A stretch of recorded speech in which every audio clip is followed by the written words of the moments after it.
você é? Leonardo de Oliveira Teixeira. Algumas pessoas me chamam de Léo, Leonardo, Leonardo Teixeira, ou alguns me encontram na rua na época que eu dava aula, tio Léo. Por isso é que eu peguei esse nome do tio Léo e mágico tio Léo também. Você é mágico. Também. Mágico profissional. Resolvi apostar essa área, apesar de ser um sonho de criança. Sempre gostei muito da arte. Aliás, a arte ela pulsa em mim de uma forma que eu não consigo descrever.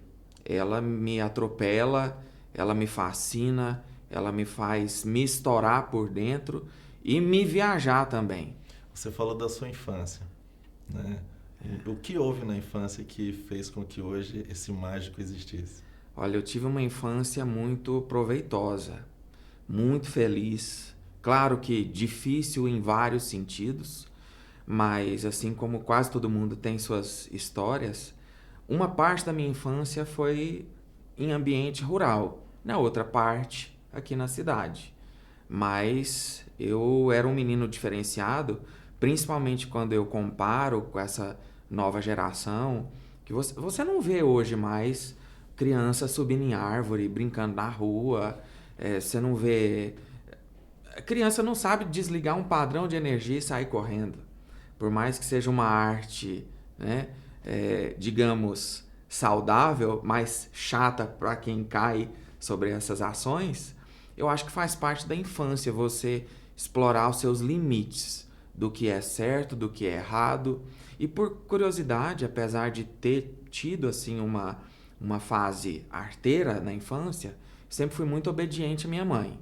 Então eu lembro de me veio aqui uma história em que todo mundo estava no meio lá da roça, subindo numa árvore e lá de cima pulando no rio. E eu me recordo que minha mãe falava que isso era perigoso, podia passar um tronco, quebrar a perna. Então todo mundo fez isso, eu não fiz. Mas por outro lado, tinha outras coisas que eu não tinha tanta noção assim, né? Passava um caminhão lá na estrada, eu fabriquei um arco e flecha e dava flechada para quebrar no baú de caminhão e coisas do tipo, fazer armadilhas com animais e coisas assim do tipo. Do que você tem saudade da infância? Tenho saudade daquele tempo, da despreocupação, né? De uma vida plena, sem hora, sem horário, sem compromisso, sem celular. Uma vida que parece que o dia demorava a passar. E hoje o dia, por excesso de práticas, de correrias, de atividades, as profissões minhas diferentes, tudo passa muito rápido. E, normalmente as pessoas que me conhecem com mais afinco, elas costumam até indagar, falar, não sei onde você arruma tempo para tanta coisa. Mas mesmo que eu consiga arrumar tanto tempo, parece que hoje eu não tenho o tempo que eu tinha na infância. O que você faz hoje? Essas tantas coisas é o quê? Já há 21 anos, né, nós estamos aqui em 2021, então há 21 anos eu trabalho na Polícia Civil como escrivão, até gosto de usar o termo escravão, né, porque a gente realmente trabalha muito, é um ambiente pesado. Eu falo pesado em termos de conflitos, a gente lida, a minha mesa de trabalho é só dor, conflito, crime, tragédia, catástrofes familiares e coisas do tipo. Então esse é o meu dia a dia. Então a gente lida com a dor humana. E durante esses 21 anos eu já vi muita coisa, muita história, muita coisa pesada. Por outro lado, eu sempre tive uma missão que eu descobri, que era ajudar pessoas. Também levar alegria para pessoas. Sempre me encantei com o mundo infantil, apesar de gostar muito de adultos, de lidar com a mente humana. E durante alguns anos eu estudei também por conta própria, não tenho, a minha formação é direito, né? Mas psicologia estudei sempre gostei muito, como autodidata, a questão de psicologia e neurociência também. Então, por isso eu fiz alguns cursos de hipnose clássica, clínica, que é o que eu adoro, e programação neurolinguística. Com isso, eu tenho esse ofício de hipnoterapeuta aos sábados, onde eu ajudo pessoas, né, também com a ferramenta.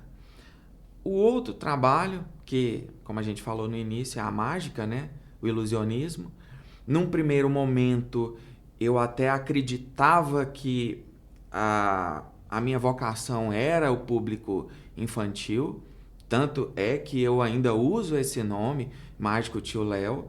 Só que antes da pandemia, quando a gente fazia muitos eventos, de cada 10 eventos que eu fazia, pelo menos uns 6 ou 7 eram para adultos.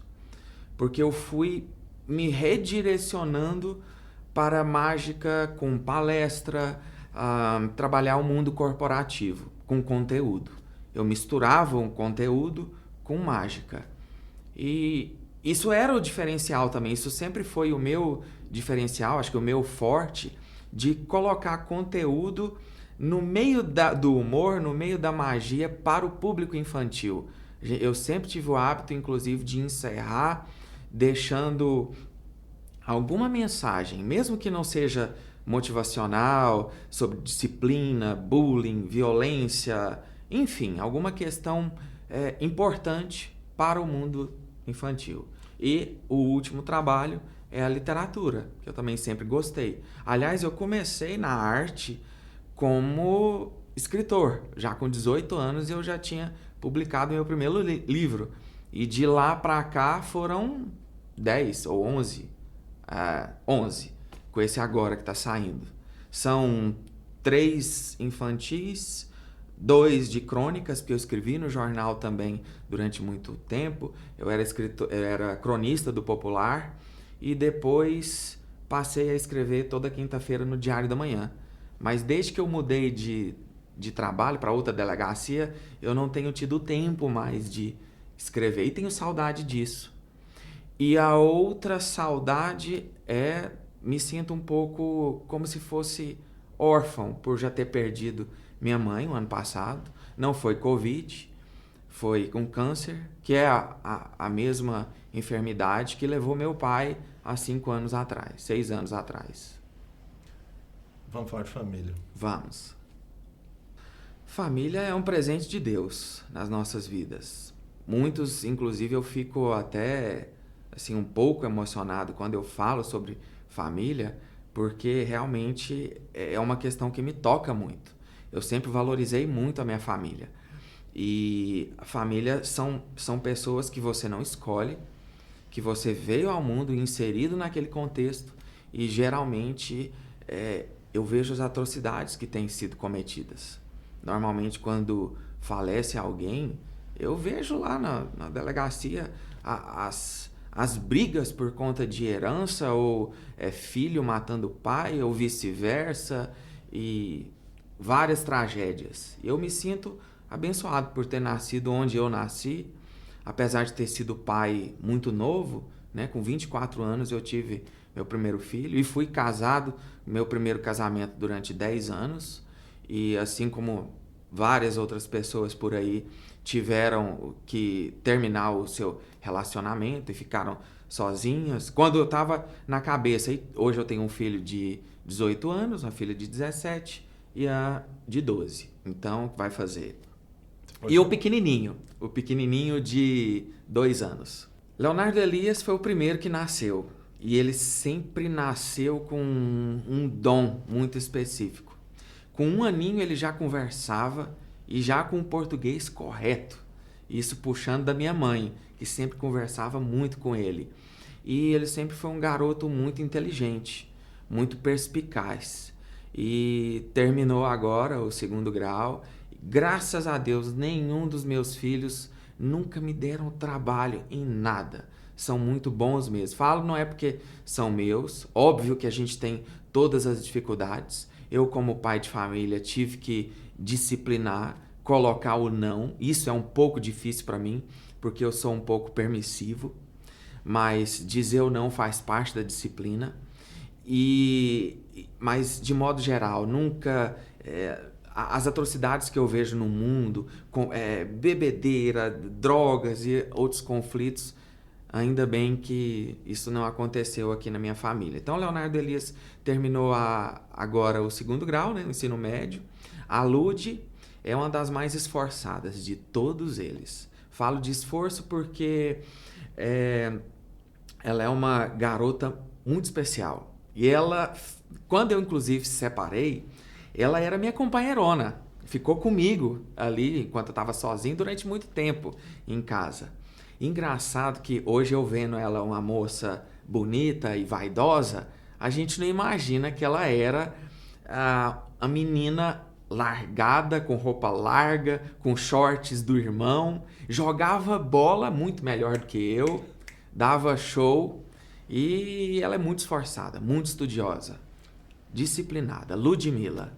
A Lud, ela tem assim uma questão que ela é um pouco bichinho do mato. Ela não é muito de carinhos, de tato, de afagos. Mas agora no meu aniversário, agora dia 21 de março, ela chegou, me deu um abraço demorado e eu fiquei muito sensível com aquilo ali. Fiquei muito sensível porque desde o período de pandemia, eles têm ficado mais com a mãe. Não tem ido mais tanto para casa. E eu, graças a Deus, a minha esposa é amiga, convive bem com a minha ex. Eu costumo falar que é uma família meio que de alienígenas. Porque nos aniversários a gente às vezes faz eventos juntos e tá tudo bem, tá tudo certo. E realmente assim, eu amo muito. Mas eu sinto um pouco de falta da presença deles. E a Lud, esse abraço para mim foi muito intenso. Foi muito especial. Outro filho. A Laura. A Laura é a pequena estrela. Ela é aquela que é a minha companheira de mágica, a minha assistente de mágica. Os outros 2 sempre gostaram, mas nunca entraram no meio. Ela não. A Laura está presente em vários momentos. Ela é muito alegre. Ela imita um pouco a minha esposa e a minha irmã. Então ela é assim muito... um pouco até autoritária. Mas ela tem uma desenvoltura quase que de modelo. TikToker, não sei o quê. Isso eu fico preocupado, porque o mundo de hoje também, a tecnologia em excesso pode ser um atraso. No meio de tantos golpes que a gente tem visto por aí, né? Pedofilia e gente com más intenções em redes sociais, a gente fica preocupado. Não tem como. E o Rafael, o pequenininho de 2 anos, o Rafael veio de uma forma muito especial, veio planejada, né?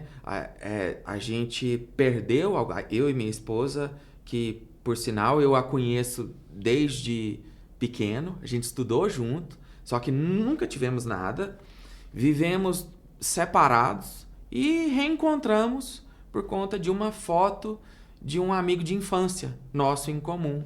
E a gente encontrou e minha alma gêmea aí. A gente planejou, tivemos algumas perdas, né? Passamos por situações de aborto espontâneo, né? Não provocado, claro. E ele veio de uma forma, mesmo com as dificuldades, a gente contou com a ajuda de fertilização in vitro, por exemplo, que a gente queria um filho, e ele veio de uma forma natural no momento certo. A minha esposa Yara é tudo para mim, é o meu aconchego, e ela me lembra um pouco o tipo de linguagem de amor da minha mãe, que é o zelo. Minha mãe nunca foi de toque físico. Não que a Yara não tenha, ela tem, mas o cuidar de toda a família. Ela se preocupa muito, ela zela muito e ela faz tudo com excelência. E o cuidado que eu sinto, eu pude perceber o valor do que vem a ser cumplicidade. A história de vida da minha mãe, ela é muito bonita. Minha mãe realmente veio de baixo. Ela nasceu num ambiente rural, difícil. E mesmo com tantas atrocidades familiares, vindas desde a geração anterior a ela, a minha avó, ela, para falar da minha mãe, para entender quem ela é, eu preciso só fazer uma introdução da minha avó. Minha avó é uma pessoa super serena, super tranquila. Nunca conheci ninguém na vida tão serena como ela. Ela nasceu num lar abastado, porém os pais morreram. Ela era ainda um bebê. E tudo que ela tinha, ela perdeu, porque foi tirado dela para tios e outros parentes. E ela foi criada quase que como uma escrava mesmo, na lida do campo, no trabalho braçal mesmo.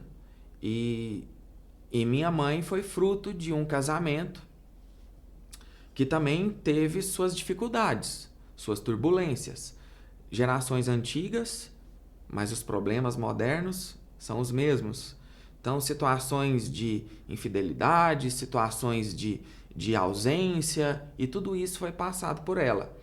E depois que ele era também um alfaiate, muito conhecido, inclusive as peças de alfaiataria dele estão no Memorial do Cerrado hoje. Ele morava numa casa muito humilde, quase que praticamente, vamos dizer assim, de lona num certo período, porque perdia o dinheiro com muita frequência. Mas eles também tiveram uma vida saudável por outro lado, porque minha avó também, ela cuidava de alguma forma. E a notícia que eu tinha, meu avô, uma pessoa super inteligente, mas minha mãe, que mesmo não tinha disciplina, ela não gostava de estudar, ela não queria aquela vida para ela. Então ela passou num concurso, começou a trabalhar, então ela pôde comprar inclusive uma terra onde os meus avós moraram no final dos dias, na região ali onde eu passei da infância. Então, e meu pai tinha um certo descontrole financeiro, vamos dizer assim. A gente passou muita dificuldade na infância. Então, eu tenho lembranças, minhas irmãs também, as roupas que a gente usava, minha mãe fazia. Minha mãe foi uma pessoa que não conheceu o salão de beleza.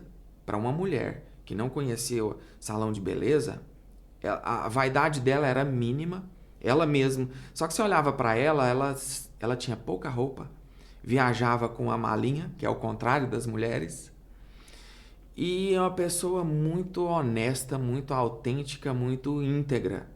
E ela passou isso pra gente. A gente vem num caminhar de autoaperfeiçoamento, que é claro que isso nunca vai ser concretizado, porque ninguém é perfeito e nem morre assim, mas eu tenho ela como um grande espelho. Ela era a matriarca da família, era o poder de decisão praticamente vinha dela. E assim eu tinha as 3 irmãs, que minha mãe também um pouco feminista, então ela priorizava sempre ali a questão das irmãs e a integridade. Então eu tenho muita saudade também desse cuidado, do zelo. O simples telefonema de noite, eu sinto falta disso. Porque à noite, aquele telefonema antes de dormir, hoje ele me falta. A saudade. É intensa, é grande. Quer falar um pouquinho da saudade da sua mãe? A saudade ela é irremediável.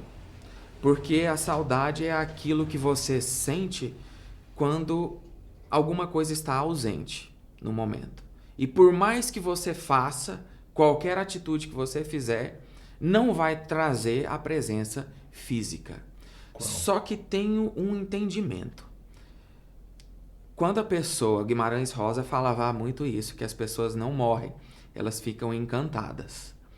E eu encaro que quando a pessoa já não está aqui presente, ela passa a morar no seu coração e na sua mente, no seu cérebro.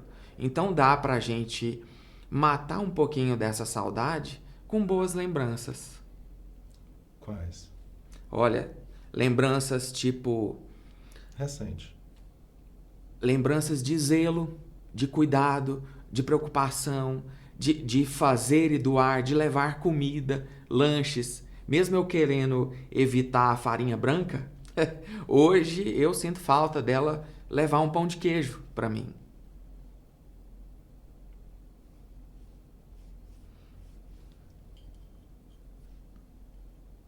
Enfim, muita saudade.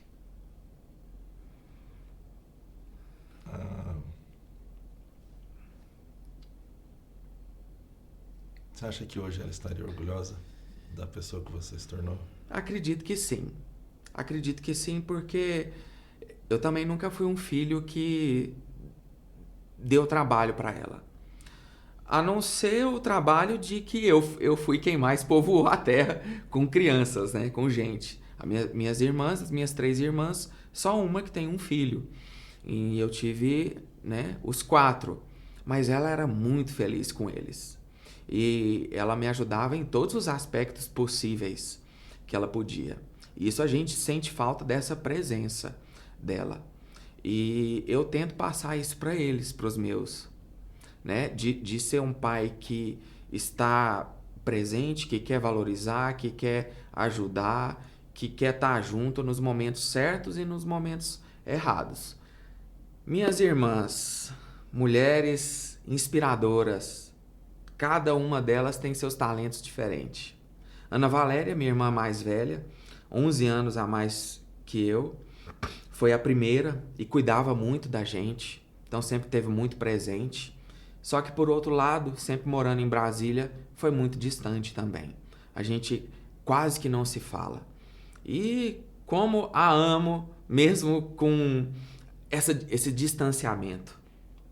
A Andréia, eu tenho uma identificação com ela, apesar de ser uma irmã com quem eu tive brigas na infância, por questões de criança mesmo, todo irmão briga, mas como eu a admiro, uma mulher talentosíssima, tem um ouvido absoluto, toca vários instrumentos, professora aqui da Universidade Federal de Goiás, foi da PUC também, e ela fica nessa ponte aérea Portugal, Brasil, e toca no mundo inteiro, e às vezes a gente também não se encontra tanto como a amo de forma intensa.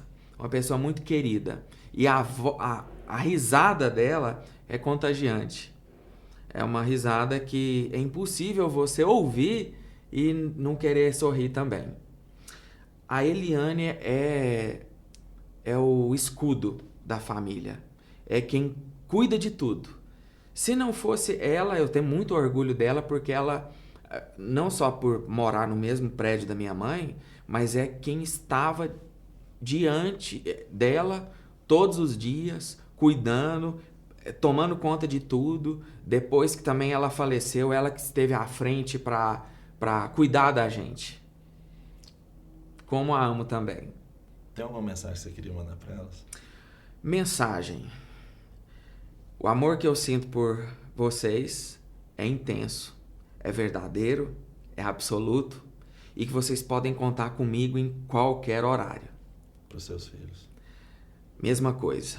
Eles também, nesse período de pandemia, como eu tinha dito, estarem assim, um pouco mais distantes, por excesso assim, de questões de compromissos e frequências, essa questão de você hoje não poder estar frequentando toque. Eu tenho também contato com muita gente durante todo o dia, então eu tento evitar um pouco pela questão de contágio, mas eles sabem, porque eu já disse isso a eles. Amo muito vocês e vocês podem contar comigo sempre.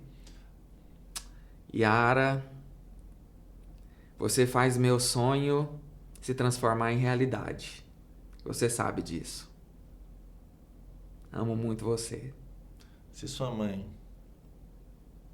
pudesse te ouvir, o que você gostaria de dizer para ela? Eu ia falar assim: mãe, por mais que você não tenha gostado de eu ter optado pelo lado artístico, eu acho que você viu que eu dei certo.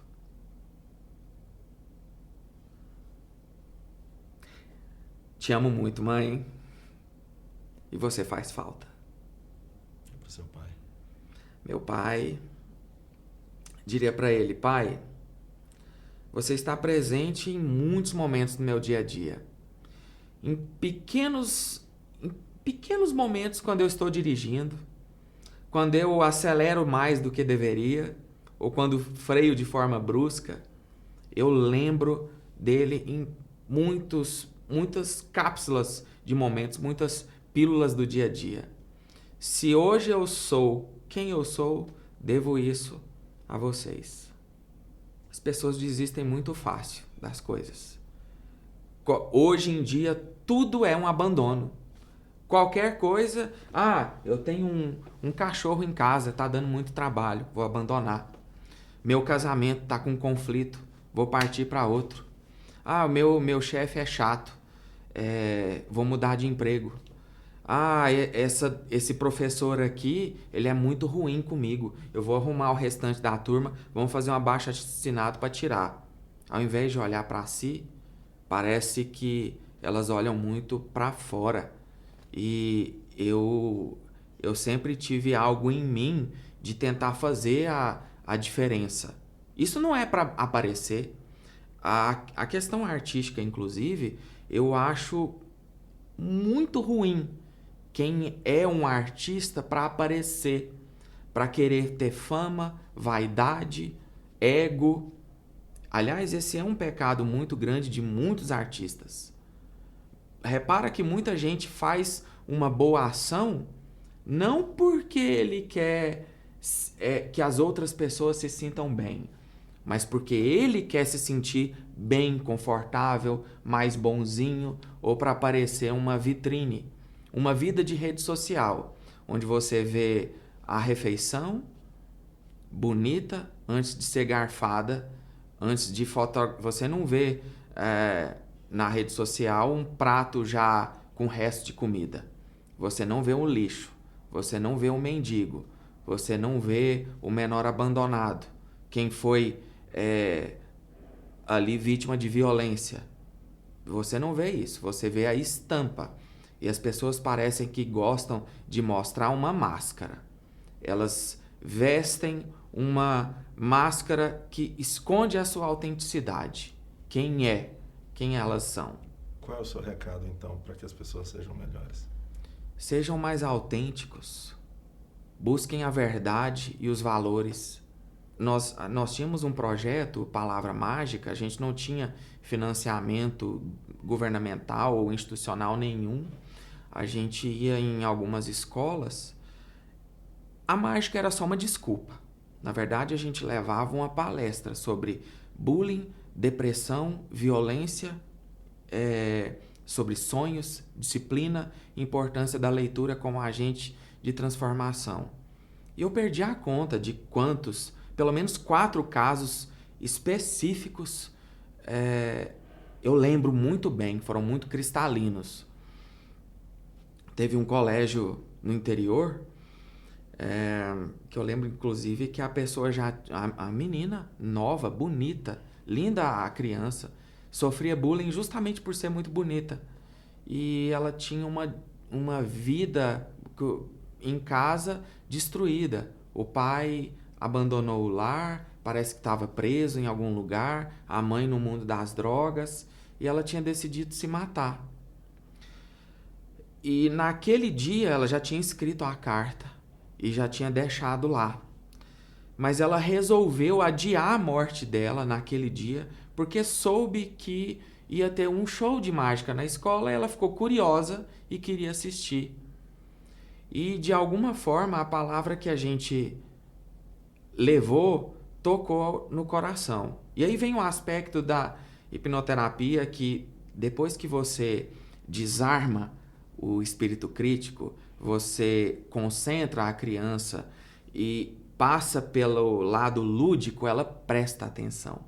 Por isso que um show de mágica, normalmente, quem assistiu fica lembrando durante muitos anos. Não é só porque são coisas diferentes ou impossíveis, mas porque você desperta o lúdico de uma forma intensa. E ali a palavra entra. Então ela se sentiu acolhida. ela sentiu amada. E isso eu arrepio de lembrar. Quando a gente foi no hospital da criança, eu entrei fazia, né? Chamava todas as crianças para irem numa sala, tá? Algumas delas ficavam com soro lá, tal, e eu fazia um show de palco, estilo salão para elas, onde eu ficava lá fazendo efeitos, participava com uma ou outra criança, e a gente também entrava na UTI. E eu fiz uma mágica boba, simples, qualquer, eu nunca esqueci. Um casal começou a chorar, e eu não entendi por quê. Porque eu fiz uma mágica com a criança e a criança só estava rindo. Que para mim é uma reação normal. É simples, nada de extraordinário, coisa comum. E aí os pais vieram me falar que há 3 anos não viam o filho sorrir. E aquilo me tocou. E ali eu vim me encontrar também. Porque afinal de contas eu acho que nenhum pai quer que o filho, meu filho, eu espero que você estude muito, porque no futuro eu quero que você seja um mágico profissional. Nenhum pai vai falar isso. Nenhum pai vai querer que o seu filho, sei lá, seja um escritor.